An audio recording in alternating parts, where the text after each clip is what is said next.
ಆಕಾಶವಾಣಿ ವಾರ್ತೆಗಳು ಓದುತ್ತಿರುವವರು ವಿದ್ಯಾ ಭಟ್. ಮುಖ್ಯಾಂಶಗಳು: 12,980 ಕೋಟಿ ರೂಪಾಯಿಗಳ ಆರ್ಥಿಕ ಖಾತರಿಯೊಂದಿಗೆ ಭಾರತ ಕಡಲ ವಿಮಾ ನಿಧಿ ರಚನೆಗೆ ಕೇಂದ್ರ ಸಂಪುಟ ಸಭೆ ಅನುಮೋದನೆ. ಕರ್ನಾಟಕದ ತೊಗರಿ, ಆಂಧ್ರಪ್ರದೇಶದ ಕಡಲೆ, ಉತ್ತರ ಪ್ರದೇಶದ ಆಲೂಗಡ್ಡೆ ಖರೀದಿ ಅವಧಿ ವಿಸ್ತರಿಸಲು ಕೇಂದ್ರ ಸರ್ಕಾರ ಸಮ್ಮತಿ.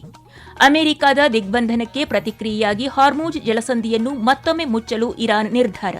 ಹಾಗೂ IPL T20 cricket, royal Challengers Bengaluru ವಿರುದ್ಧ ಡೆಲ್ಲಿ ಕ್ಯಾಪಿಟಲ್ಸ್ ತಂಡಕ್ಕೆ ಜಯ. ವಾರ್ತೆಗಳ ವಿವರ. ಕೇಂದ್ರ ಸಂಪುಟ ಸಭೆ ಇಂದು 12,980 ಕೋಟಿ ರೂಪಾಯಿಗಳ ಆರ್ಥಿಕ ಖಾತರಿಯೊಂದಿಗೆ ಭಾರತ ಕಡಲ ವಿಮಾ ನಿಧಿ ಎಂಬ ದೇಶೀಯ ವಿಮಾ ನಿಧಿಯನ್ನು ರಚಿಸಲು ಅನುಮೋದನೆ ನೀಡಿತು.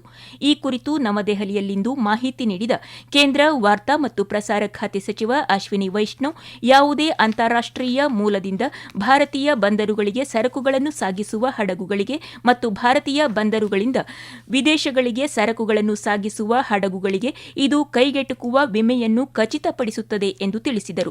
ಇದೇ ವೇಳೆ ಈ ವರ್ಷದ ಜನವರಿ 1ರಿಂದ ಪೂರ್ವಾನ್ವಯವಾಗುವಂತೆ ಕೇಂದ್ರ ಸರ್ಕಾರಿ ನೌಕರರಿಗೆ ಹೆಚ್ಚುವರಿ ತುಟ್ಟಿ ಭತ್ಯೆ ಡಿಎ ಮತ್ತು ಪಿಂಚಣಿದಾರರಿಗೆ ತುಟ್ಟಿ ಪರಿಹಾರ ಡಿಆರ್ ಅನ್ನು ಬಿಡುಗಡೆ ಮಾಡಲು ಕೇಂದ್ರ ಸಚಿವ ಸಂಪುಟ ಅನುಮೋದನೆ ನೀಡಿದೆ ಎಂದು ಹೇಳಿದರು.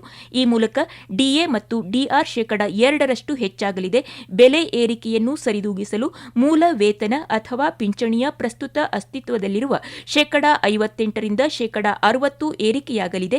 ಇದರಿಂದ ಕೇಂದ್ರದ ಮೇಲೆ ಪ್ರತಿ ವರ್ಷ 6,791 ಕೋಟಿ ರೂಪಾಯಿ ಆರ್ಥಿಕ ಹೊರೆಯಾಗಲಿದೆ ಎಂದು ಸಚಿವ ಅಶ್ವಿನಿ ವೈಷ್ಣವ್ ಮಾಹಿತಿ ನೀಡಿದರು. ಪ್ರಧಾನಮಂತ್ರಿ ಗ್ರಾಮ ಸಡಕ್ ಯೋಜನೆಯನ್ನು 2025ರ ಮಾರ್ಚ್ನಿಂದ 2028ರ ಮಾರ್ಚ್ವರೆಗೆ ಮುಂದುವರಿಸಲು ಸಚಿವ ಸಂಪುಟ ಅನುಮೋದನೆ ನೀಡಿದೆ. ಗ್ರಾಮೀಣ ಕೃಷಿ ಮಾರುಕಟ್ಟೆಗಳು, ಶಾಲೆಗಳು, ಆಸ್ಪತ್ರೆಗಳು ಮತ್ತು ವಸತಿ ಪ್ರದೇಶಗಳನ್ನು ಸಂಪರ್ಕಿಸುವ ಮಾರ್ಗಗಳನ್ನು ಡಾಂಬರೀಕರಣಗೊಳಿಸುವುದು ಈ ಯೋಜನೆಯ ಉದ್ದೇಶವಾಗಿದೆ. ಈ ಯೋಜನೆಯ ಪರಿಷ್ಕೃತ ವೆಚ್ಚ 83,977 ಕೋಟಿ ರೂಪಾಯಿಗಳಾಗಿರುತ್ತದೆ ಎಂದು ಸಚಿವರು ತಿಳಿಸಿದರು. ಇದೇ ವೇಳೆ ಆರ್ಥಿಕ ವ್ಯವಹಾರಗಳ ಸಂಪುಟ ಸಮಿತಿಯು ಇಂದು ಒಟ್ಟು 24,815 ಕೋಟಿ ರೂಪಾಯಿಗಳ ವೆಚ್ಚದ 2 ರೈಲ್ವೆ ಯೋಜನೆಗಳನ್ನು ಅನುಮೋದಿಸಿದೆ. ಈ ಯೋಜನೆಗಳು ಉತ್ತರ ಪ್ರದೇಶದ ಘಾಸಿಯಾಬಾದ್ ಸೀತಾಪುರ 3ನೇ ಮತ್ತು 4ನೇ ಪಥ ಹಾಗೂ ಆಂಧ್ರಪ್ರದೇಶದ ರಾಜಮಂಡ್ರಿ ವಿಶಾಖಪಟ್ಟಣ 3ನೇ ಮತ್ತು 4ನೇ ಮಾರ್ಗಗಳಾಗಿವೆ. ಈ ಯೋಜನೆಗಳು ಉತ್ತರ ಪ್ರದೇಶ ಮತ್ತು ಆಂಧ್ರಪ್ರದೇಶದಾದ್ಯಂತ 15 ಜಿಲ್ಲೆಗಳನ್ನು ಒಳಗೊಂಡಿವೆ ಎಂದು ಸಚಿವ ಅಶ್ವಿನಿ ವೈಷ್ಣವ್ ಮಾಹಿತಿ ನೀಡಿದರು.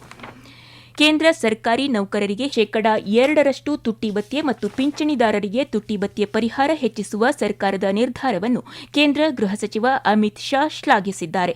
ಈ ಕುರಿತು ಸಾಮಾಜಿಕ ಜಾಲತಾಣದಲ್ಲಿ ಸಚಿವರು, ಈ ವರ್ಷದ ಜನವರಿ 1ರಿಂದ ಪೂರ್ವಾನ್ವಯವಾಗುವ ಈ ಹೆಚ್ಚಳವು ನೌಕರರು ಮತ್ತು ಅವರ ಕುಟುಂಬಗಳ ಆರ್ಥಿಕ ಭದ್ರತೆಗೆ ಸರ್ಕಾರದ ಬದ್ಧತೆಯನ್ನು ಸಂಕೇತಿಸುತ್ತದೆ ಎಂದು ಹೇಳಿದ್ದಾರೆ.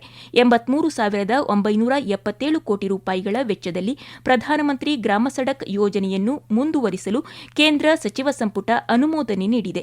ಗ್ರಾಮೀಣ ಕೃಷಿ ಮಾರುಕಟ್ಟೆಗಳು, ಶಾಲೆಗಳು ಮತ್ತು ಆಸ್ಪತ್ರೆಗಳನ್ನು ಸುಧಾರಿತ ಸಂಪರ್ಕದೊಂದಿಗೆ ಸಂಪರ್ಕಿಸಲು ಈ ಉಪಕ್ರಮವು ಆದ್ಯತೆ ನೀಡುತ್ತದೆ ಎಂದರು. ಪ್ರಧಾನಿ ನರೇಂದ್ರ ಮೋದಿ ಅವರು ಇಂದು ರಾತ್ರಿ 8:30ಕ್ಕೆ ರಾಷ್ಟವನ್ನುದ್ದೇಶಿಸಿ ಮಾತನಾಡಲಿದ್ದಾರೆ. ಮಹಿಳಾ ಮೀಸಲಾತಿಗೆ ಸಂಬಂಧಿಸಿದ ಸಂವಿಧಾನ ತಿದ್ದುಪಡಿ ಮಸೂದೆಯು ಲೋಕಸಭೆಯಲ್ಲಿ 3/2 ಬಹುಮತ ಪಡೆಯುವಲ್ಲಿ ವಿಫಲವಾದ ಒಂದು ದಿನದ ನಂತರ ಈ ಬೆಳವಣಿಗೆ ನಡೆದಿದೆ. ವಿರೋಧ ಪಕ್ಷಗಳು ಈ ಮಸೂದೆಯನ್ನು ಬೆಂಬಲಿಸದ ಕಾರಣ ಮಸೂದೆ ಅಂಗೀಕಾರ ವಿಫಲವಾಯಿತು. ಕ್ಷೇತ್ರ ಪುನರ್ ವಿಂಗಡಣೆಯ ಮೂಲಕ ಮಹಿಳಾ ಮೀಸಲಾತಿ ಅನುಷ್ಠಾನಕ್ಕೆ ಪ್ರಸ್ತಾವಿತ ಮಸೂದೆಯು ದೀರ್ಘ ಚರ್ಚೆಯ ನಂತರ ವಿಫಲವಾಯಿತು. ರೈತರಿಗೆ ಅನುಕೂಲವಾಗುವ ನಿಟ್ಟಿನಲ್ಲಿ ಕರ್ನಾಟಕದಲ್ಲಿ ತೊಗರಿ ಖರೀದಿ, ಆಂಧ್ರಪ್ರದೇಶದಲ್ಲಿ ಕಡಲೆ ಖರೀದಿ ಹಾಗೂ ಉತ್ತರ ಪ್ರದೇಶದಲ್ಲಿ ಆಲೂಗಡ್ಡೆ ಖರೀದಿ ಅವಧಿ ವಿಸ್ತರಿಸಲು ಕೇಂದ್ರ ಸರ್ಕಾರ ಅನುಮೋದನೆ ನೀಡಿದೆ. ಈ ಕುರಿತು ಮಾಹಿತಿ ನೀಡಿದ ಕೇಂದ್ರ ಕೃಷಿ ಮತ್ತು ರೈತ ಕಲ್ಯಾಣ ಸಚಿವ ಶಿವರಾಜ್ ಸಿಂಗ್ ಚೌಹಾಣ್, ರೈತರು ಕಷ್ಟಪಟ್ಟು ಬೆಳೆದ ಉತ್ಪನ್ನಗಳಿಗೆ ನ್ಯಾಯಯುತ ಮತ್ತು ಲಾಭದಾಯಕ ಬೆಲೆಗಳನ್ನು ಪಡೆಯುವುದನ್ನು ಈ ಖರೀದಿಗಳು ಖಚಿತಪಡಿಸುತ್ತವೆ ಎಂದು ಹೇಳಿದ್ದಾರೆ. ಅಸ್ಥಿರ ಮಾರುಕಟ್ಟೆಗಳಲ್ಲಿ ಸಂಕಷ್ಟದ ಸಮಯದಲ್ಲಿ ಇದು ಉತ್ಪಾದಕರನ್ನು ರಕ್ಷಿಸುತ್ತವೆ. ಕೃಷಿ ಮಾರುಕಟ್ಟೆಯಲ್ಲಿ ಒಟ್ಟಾರೆ ಸ್ಥಿರತೆಗೆ ಕೊಡುಗೆ ನೀಡುತ್ತವೆ. ಕೃಷಿ ಮತ್ತು ವ್ಯಾಪಾರಕ್ಕಾಗಿ ಹೆಚ್ಚು ಸುರಕ್ಷಿತ ವಾತಾವರಣವನ್ನು ನಿರ್ಮಿಸುತ್ತವೆ ಎಂದು ಅವರು ವಿವರಿಸಿದರು.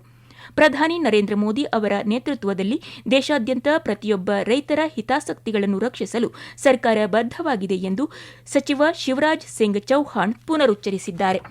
ಈ ವಾರ್ತೆಗಳನ್ನು ಆಕಾಶವಾಣಿಯಿಂದ ಕೇಳುತ್ತಿದ್ದೀರಿ. ನಮ್ಮ ಎಲ್ಲಾ ರಾಷ್ಟ್ರೀಯ ವಾರ್ತೆಗಳು ಹಾಗೂ ಪ್ರದೇಶ ಸಮಾಚಾರ ಈಗ ಆಕಾಶವಾಣಿ ನ್ಯೂಸ್ ಕನ್ನಡ ಯೂಟ್ಯೂಬ್ ಚಾನೆಲ್ನಲ್ಲಿ ಲಭ್ಯ. ನಮ್ಮ ಎಕ್ಸ್ ಖಾತೆ ಮತ್ತು ಇನ್ಸ್ಟಾಗ್ರಾಂ ಖಾತೆ ಆಕಾಶವಾಣಿ ನ್ಯೂಸ್ ಕನ್ನಡ. ಹೆಚ್ಚಿನ ಮಾಹಿತಿಗಾಗಿ ನಮ್ಮ ಫೇಸ್ಬುಕ್ ಖಾತೆ AIR ಕನ್ನಡ ನ್ಯೂಸ್ ಅನುಸರಿಸಿ. ಮಾಹಿತಿಯ ಹೂರಣ ವಾರದ ಕಾರ್ಯಕ್ರಮ ಪ್ರಚಲಿತ ವಿದ್ಯಮಾನ ಪ್ರತಿ ಬುಧವಾರ 9:15ಕ್ಕೆ. ಇರಾನಿನ ಹಡಗು ಸಾಗಣೆ ಮತ್ತು ಬಂದರುಗಳ ಮೇಲಿನ ಅಮೆರಿಕದ ದಿಗ್ಬಂಧನಕ್ಕೆ ಪ್ರತಿಕ್ರಿಯೆಯಾಗಿ ಹಾರ್ಮುಜ್ ಜಲಸಂಧಿಯನ್ನು ಮತ್ತೊಮ್ಮೆ ಮುಚ್ಚಲಾಗಿದೆ ಎಂದು ಇರಾನ್ ಘೋಷಿಸಿದೆ. ಇರಾನಿನ ಬಂದರುಗಳ ಮೇಲಿನ ಅಮೆರಿಕದ ದಿಗ್ಬಂಧನ ಜಾರಿಯಲ್ಲಿರುವವರೆಗೆ ಜಲಸಂಧಿಯ ಮೂಲಕ ಸಾಗಣೆಯನ್ನು ನಿರ್ಬಂಧಿಸುವುದನ್ನು ಅದು ಮುಂದುವರಿಸುತ್ತದೆ ಎಂದು ಇರಾನ್ ಎಚ್ಚರಿಸಿದೆ. ಮತ್ತೊಂದೆಡೆ ಅಮೆರಿಕದ ಪಡೆಗಳು ಇರಾನಿನ ಬಂದರುಗಳ ಮೇಲೆ ನೌಕಾ ದಿಗ್ಬಂಧನವನ್ನು ಜಾರಿಗೊಳಿಸಿವೆ. ಪ್ರತ್ಯೇಕ ಬೆಳವಣಿಗೆಯಲ್ಲಿ ಇರಾನ್ನ ಪಡೆಗಳು ಹಾರ್ಮುಜ್ ಜಲಸಂಧಿಯ ಮೂಲಕ ಹಾದು ಹೋಗುವ ಟ್ಯಾಂಕರ್ ಮೇಲೆ ಗುಂಡು ಹಾರಿಸಿವೆ. ಆದರೆ ಹಡಗು ಮತ್ತು ಅದರ ಸಿಬ್ಬಂದಿ ಸುರಕ್ಷಿತವಾಗಿದ್ದಾರೆ ಎಂದು ಬ್ರಿಟಿಷ್ ಮಿಲಿಟರಿ ವರದಿ ಮಾಡಿದೆ. ಪಶ್ಚಿಮ ಬಂಗಾಳದಾದ್ಯಂತ ಮೊದಲ ಹಂತದ ವಿಧಾನಸಭಾ ಚುನಾವಣೆಯ ಪ್ರಚಾರ ತೀವ್ರಗೊಂಡಿದೆ. ಬಿಜೆಪಿ ಹಿರಿಯ ನಾಯಕರು ರಾಜ್ಯದ ವಿವಿಧ ಭಾಗಗಳಲ್ಲಿ ರ್ಯಾಲಿಯನ್ನು ಉದ್ದೇಶಿಸಿ ಮಾತನಾಡಿದರು. ಪ್ರತಿಪಕ್ಷ ನಾಯಕ ಸುವೇಂದು ಅಧಿಕಾರಿ ಪೂರ್ಬ ಮೇದಿನಿಪುರ ಜಿಲ್ಲೆಯ ನಂದಿಗ್ರಾಮದಲ್ಲಿ ರ್ಯಾಲಿ ನಡೆಸಿದರು. ಬಿಜೆಪಿ ನಾಯಕ ದಿಲೀಪ್ ಘೋಷ್ ಖರಗ್ಪುರದಲ್ಲಿ ನಡೆದ ಸಭೆಯನ್ನು ಉದ್ದೇಶಿಸಿ ಮಾತನಾಡಿದರು. ಉತ್ತರ ಪ್ರದೇಶ ಮುಖ್ಯಮಂತ್ರಿ ಯೋಗಿ ಆದಿತ್ಯನಾಥ್ ಮತ್ತು ಅಸ್ಸಾಂ ಮುಖ್ಯಮಂತ್ರಿ ಹಿಮಂತ ಬಿಸ್ವ ಶರ್ಮಾ ಸೇರಿದಂತೆ ಪಕ್ಷದ ನಾಯಕರು ಉತ್ತರ ಬಂಗಾಳದಲ್ಲಿ ಪಕ್ಷದ ಅಭ್ಯರ್ಥಿಗಳ ಪರ ಪ್ರಚಾರ ನಡೆಸಿದರು. ಮಧ್ಯಪ್ರದೇಶದ ಮುಖ್ಯಮಂತ್ರಿ ಮೋಹನ್ ಯಾದವ್ ಉತ್ತರ 24 ಪರಗಣ ಜಿಲ್ಲೆಯ ಕಾಮರ್ಹಟಿಯಲ್ಲಿ ನಡೆದ ರ್ಯಾಲಿಯಲ್ಲಿ ಪಕ್ಷದ ಅಭ್ಯರ್ಥಿ ಪರ ಮತ ಯಾಚಿಸಿದರು. ಮತ್ತೊಂದೆಡೆ ಪಶ್ಚಿಮ ಬಂಗಾಳ ಮುಖ್ಯಮಂತ್ರಿ ಮಮತಾ ಬ್ಯಾನರ್ಜಿ ಮಾತನಾಡಿ ವಿಧಾನಸಭಾ ಚುನಾವಣೆಯಲ್ಲಿ ಬಿಜೆಪಿ ಸೋಲನ್ನು ಎದುರಿಸಲಿದೆ ಎಂದು ಹೇಳಿದ್ದಾರೆ. ಟಿಎಂಸಿ ನಾಯಕ ಅಭಿಷೇಕ್ ಬ್ಯಾನರ್ಜಿ ಮುರ್ಷಿದಾಬಾದ್ನ ಫರಕ್ಕಾದಲ್ಲಿ ರೋಡ್ ಶೋ ನಡೆಸಿದರು. ಕಾಂಗ್ರೆಸ್ ನಾಯಕ ಮತ್ತು ತೆಲಂಗಾಣ ಸಚಿವ ಮೊಹಮ್ಮದ್ ಅಜರುದ್ದೀನ್ ಮುರ್ಷಿದಾಬಾದ್ ಮತ್ತು ಮಾಲ್ಡಾ ಜಿಲ್ಲೆಗಳಲ್ಲಿ ಸಾರ್ವಜನಿಕ ಸಭೆಗಳನ್ನು ಉದ್ದೇಶಿಸಿ ಮಾತನಾಡಿದರು. ಉಕ್ರೇನ್ನಾದ್ಯಂತ ರಾತ್ರಿಯಿಡೀ ನಡೆದ ರಷ್ಯಾ ದಾಳಿಗಳಲ್ಲಿ ಒಬ್ಬ ನಾಗರಿಕ ಸಾವನ್ನಪ್ಪಿದ್ದು 12ಕ್ಕೂ ಹೆಚ್ಚು ಜನರು ಗಾಯಗೊಂಡಿದ್ದಾರೆ. ಒಡಿಸಾದಲ್ಲಿನ ಬಂದರು ಮೂಲಸೌಕರ್ಯವನ್ನು ಗುರಿಯಾಗಿರಿಸಿಕೊಂಡು ನಡೆದ ದಾಳಿ ಸೇರಿದಂತೆ ಉಕ್ರೇನ್ನ ಉತ್ತರ ಮತ್ತು ಪೂರ್ವ ಭಾಗಗಳಲ್ಲಿ ನಡೆದ ದಾಳಿಯಲ್ಲಿ ಕನಿಷ್ಠ 26 ಜನರು ಗಾಯಗೊಂಡಿದ್ದಾರೆ. ರಷ್ಯಾ ರಾತ್ರಿಯಿಡೀ 219 ಡ್ರೋನ್ಗಳನ್ನು ಹಾರಿಸಿದ್ದು ಅವುಗಳಲ್ಲಿ 190 ತಡೆಹಿಡಿಯಲಾಗಿದೆ ಎಂದು ಉಕ್ರೇನ್ ವಾಯುಪಡೆ ತಿಳಿಸಿದೆ. ಏತನ್ಮಧ್ಯೆ ರಷ್ಯಾದ ನಗರಗಳಾದ ನವೋಕುಯುಬಿಶೇವ್ಸ್ಕ್ ಮತ್ತು ಸಿಜ್ರಾನ್ನಲ್ಲಿ ಕೈಗಾರಿಕಾ ಪ್ರದೇಶಗಳನ್ನು ಗುರಿಯಾಗಿರಿಸಿಕೊಂಡು ಉಕ್ರೇನ್ ಡ್ರೋನ್ ದಾಳಿಗಳನ್ನು ನಡೆಸಿದೆ. ಈ ನಗರಗಳು ಪ್ರಮುಖ ತೈಲ ಸಂಸ್ಕರಣಾಗಾರಗಳಿಗೆ ನೆಲೆಯಾಗಿವೆ.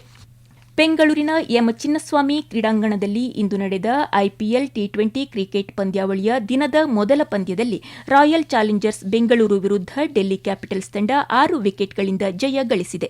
ಮೊದಲು ಬ್ಯಾಟಿಂಗ್ ಮಾಡಿದ ರಾಯಲ್ ಚಾಲೆಂಜರ್ಸ್ ಬೆಂಗಳೂರು ನಿಗದಿತ 20 ಓವರ್ಗಳಲ್ಲಿ 8 ವಿಕೆಟ್ ನಷ್ಟಕ್ಕೆ 175 ರನ್ ಗಳಿಸಿದೆ. ಗೆಲುವಿನ ಗುರಿ ಬೆನ್ನತ್ತಿದ ಡೆಲ್ಲಿ ಕ್ಯಾಪಿಟಲ್ಸ್ 19.5 ಓವರ್ಗಳಲ್ಲಿ 4 ವಿಕೆಟ್ ನಷ್ಟಕ್ಕೆ 179 ರನ್ ಗಳಿಸುವ ಮೂಲಕ ಗೆಲುವಿನ ನಗೆ ಬೀರಿತು. ಹೈದರಾಬಾದ್ನ ರಾಜೀವ್ ಗಾಂಧಿ ಅಂತಾರಾಷ್ಟೀಯ ಕ್ರೀಡಾಂಗಣದಲ್ಲಿ ನಡೆಯುತ್ತಿರುವ ದಿನದ ಮತ್ತೊಂದು ಪಂದ್ಯದಲ್ಲಿ ಸನ್ರೈಸರ್ಸ್ ಹೈದರಾಬಾದ್ ಮತ್ತು ಚೆನ್ನೈ ಸೂಪರ್ ಕಿಂಗ್ಸ್ ಮುಖಾಮುಖಿಯಾಗಿವೆ. ಟಾಸ್ ಗೆದ್ದ ಚೆನ್ನೈ ಸೂಪರ್ ಕಿಂಗ್ಸ್ ಫೀಲ್ಡಿಂಗ್ ಆಯ್ಕೆ ಮಾಡಿಕೊಂಡಿದೆ. ಕೊನೆಯಲ್ಲಿ ಮತ್ತೊಮ್ಮೆ ಮುಖ್ಯಾಂಶಗಳು.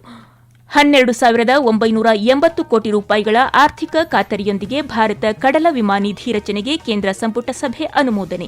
ಕರ್ನಾಟಕದ ತೊಗರಿ, ಆಂಧ್ರಪ್ರದೇಶದ ಕಡಲೆ, ಉತ್ತರ ಪ್ರದೇಶದ ಆಲೂಗಡ್ಡೆ ಖರೀದಿ ಅವಧಿ ವಿಸ್ತರಿಸಲು ಕೇಂದ್ರ ಸರ್ಕಾರ ಸಮ್ಮತಿ.